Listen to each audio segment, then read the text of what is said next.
ഹൈക്കോർട്ടിലും supreme കോർട്ടിലും കൊടുത്ത അപ്പീലുകളും ഹൈദർ പ്രസിഡന്റിന് നൽകിയ ദയാഹർജിയും തള്ളിക്കെട്ടാൻ നീണ്ട 3 വർഷമെടുത്തു.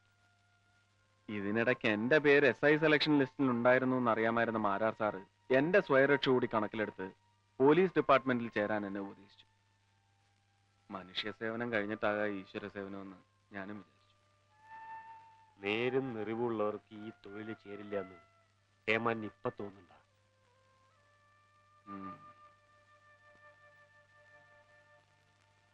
ഉപരാഷ്ട്രപതി മരിച്ച ദുഃഖമൊക്കെ തീർന്നു. മറ്റന്നാൾ രാവിലെ ഹൈദരുടെ ശിക്ഷ നടപ്പാക്കാൻ ഓർഡറായിട്ടുണ്ട്. ശിക്ഷ നടപ്പാക്കിയാൽ അന്ന് ഞാൻ എന്റെ യൂണിഫോം ഊരിവെക്കും. 1 വർഷം കൂടി സർവീസിൽ ബാക്കിയുണ്ട്. എന്നാലും വേണ്ട, എനിക്ക് മതിയായി. ഒരാഗ്രഹമേ ബാക്കിയുള്ളൂ. മോന്റെ ചിതാപുഷ്പം ഞാൻ സൂക്ഷിച്ചു വെച്ചിട്ടുണ്ട്. അത് കാശിയിലോ രാമേശ്വരത്തോ കൊണ്ടുപോയി നിമജ്ജനം ചെയ്യണം.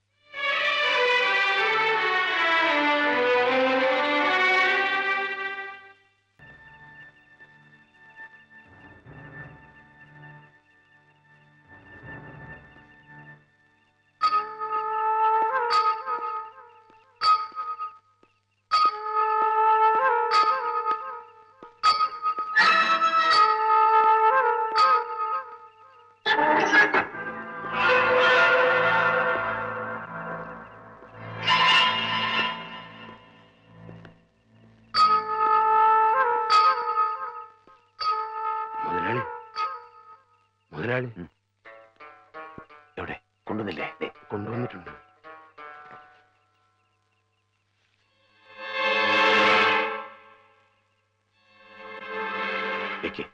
മുതലാളി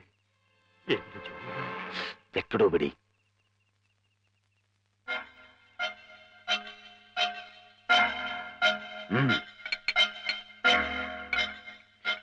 കമോൺ മുതലാളി, ഷൂട്ട് മീ. ഷൂട്ട് ചെയ്യാൻ മുതലാളി. എന്താ ഇതിലെടുക്ക്.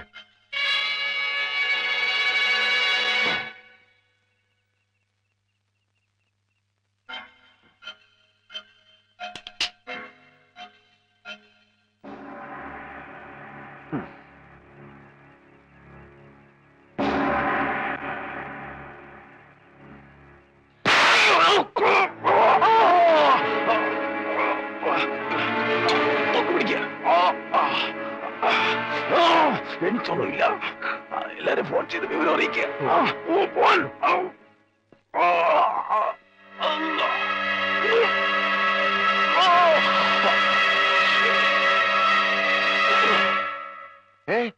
വെടിയേറ്റുന്നോ?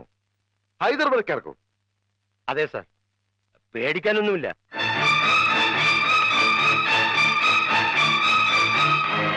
ഡോക്ടർ ഇക്ക, ഡ്യൂട്ടി ഡോക്ടർ എനിക്ക് ഫോൺ ചെയ്തപ്പോ 10 മിനിറ്റ് നേരത്തെ ഒരു മൈനർ ഓപ്പറേഷൻ മതി എന്നാ പറഞ്ഞത്. ഒന്നും പേടിക്കണ്ട.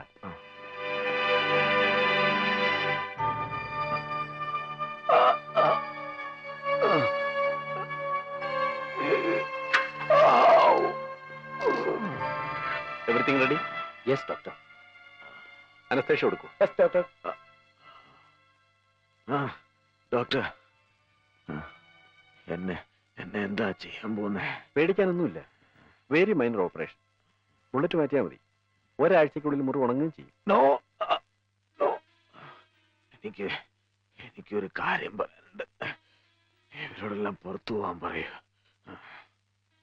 All of you please wait in the dressing room. Okay, doctor.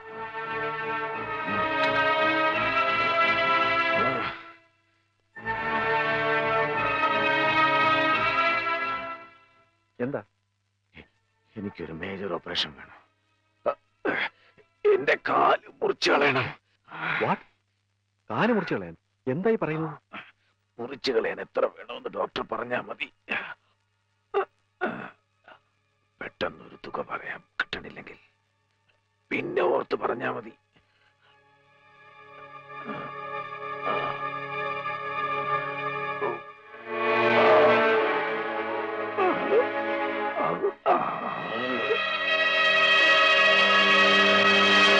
ഒരു നൊട്ടോറിയസ് ക്രിമിനലിനെ മനസ്സിലാക്കാൻ മന്നാടിയാർക്ക് 6th സെൻസ് ഒന്നും വേണ്ട, കോമൺ സെൻസ് മതി.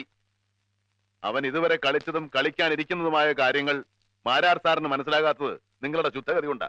ഞാനൊരു ശുദ്ധഗതിക്കാരനാണ്. പക്ഷേ നാട്ടിലെ നിയമത്തിൽ എനിക്ക് വിശ്വാസമുണ്ട്. 30 വർഷത്തെ എന്റെ സർവീസിനിടയിൽ നിയമം വിട്ട് ഞാൻ ഒന്നും ചെയ്തിട്ടില്ല, ഇനിയൊട്ട് ചെയ്യുകയുമില്ല. മന്നാടിയാരുടെ വാക്കിന് നേരുന്നറിയുണ്ട്. നിങ്ങൾക്ക് ഞാനൊരു സത്യം ചെയ്തു തന്നുപോയി. ഇനി ഞാൻ അതങ്ങോട്ട് മറക്കും. എന്നിട്ട് വേണം നിനക്ക് ഹൈദരെ കൊല്ലാൻ. കൊന്നോളൂ, ആർക്കും ആരെ വേണമെങ്കിലും കൊല്ലാം. മന്നാടിയാർമാർ ധീരന്മാരാണെന്ന് ഞാൻ കേട്ടിട്ടുണ്ട്. ആശുപത്രിയിൽ കാല് മുറിച്ച് കിടക്കുന്നവനെ കൊന്നിട്ട് വേണോ മന്നാടിയാർക്ക് പ്രതികാരം തീർക്കാൻ? സ്വന്തം രക്തത്തിലുണ്ടായ മോനെ നടു റോട്ടിലിട്ട് വെട്ടിക്കീറി കൊന്നവനോട് ഒരച്ഛൻ ഇത്രയും ദയ കാണിക്കാൻ പാടില്ല. എനിക്കല്ല, നിയമത്തിനാണ്. കാല് മുറിച്ചുകൊണ്ടൊന്നും ഹൈദരെ നിയമം വെറുതെ വിടാൻ പോണില്ല.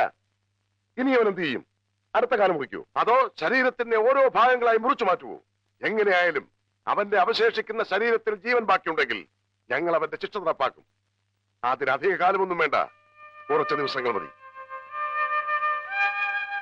അതുവരെ നീ എനിക്ക് വേണ്ടി ക്ഷമിക്കണം.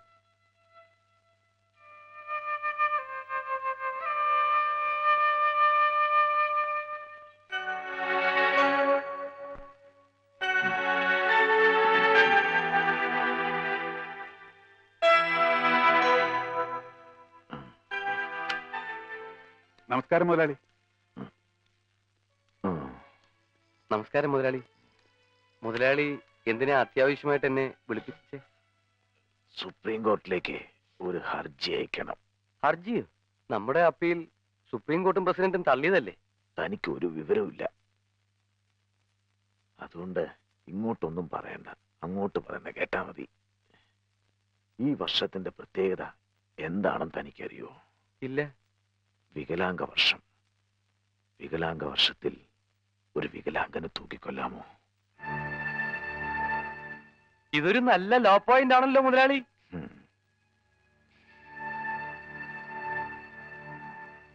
ജയിൽ ജീവനക്കാരുടെ അനാസ്ഥ കൊണ്ട് എന്റെ കാലിൽ വെടിയേറ്റതും മുറിക്കേണ്ടി വന്നത്.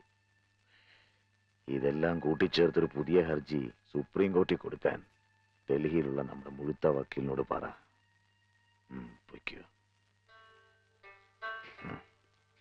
ഇതിന്റെ വിധി എന്തായിരിക്കുമെന്ന് എനിക്കിപ്പോഴേ ഉറപ്പുണ്ട്.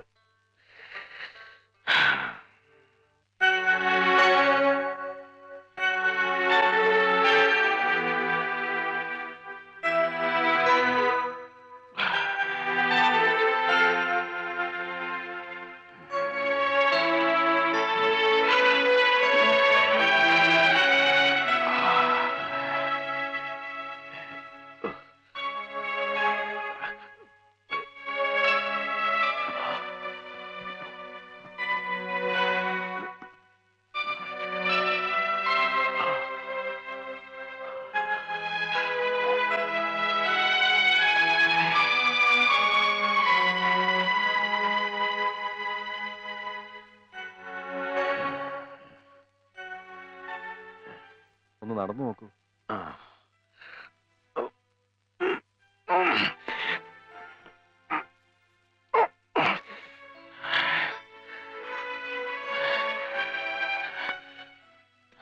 Thank you doctor.